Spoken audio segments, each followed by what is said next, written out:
200 300 300 সমান 800 এটা হলো তারপর হলো শিপমেন্ট যাবেন আপনার হলো 500 এটা হলো অর্ডার কোয়ান্টিটি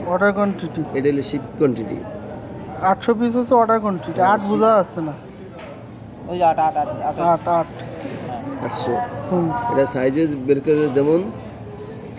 আর শিপমেন্ট যাবে 500 পিস শিপমেন্ট যাবে 500 পিস আর কোন সাইজে কত পিস যাবে আচ্ছা এটা বের করতে হবে এটা বের করে যেমন 500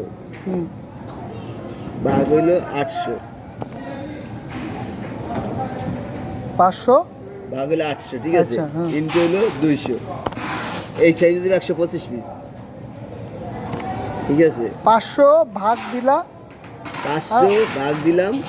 800 ঠিক আছে ইনটু হলে সাইজ কোয়ান্টিটি এটা আবার ইনটু হচ্ছে সাইজ কোয়ান্টিটি আরেকবার 500 ভাগ 800 ইনটু এটা 300 এটা যদি 187 মানে 88 দেওয়া যায় তাহলে এটা 188 সমান সমান কতই দেয় না দেখো 188 188 প্লাস 125 500 এক পিস বেশি এক পিস এই যে পয়েন্ট বেরিয়েছে পয়েন্ট যদি দেয় 88 এই 87 দিলে হয়ে যাবে শর্ট হবে এক পিস 87 88 এই জন্য পয়েন্ট দিয়ে 87 আর 88 এখন দিছে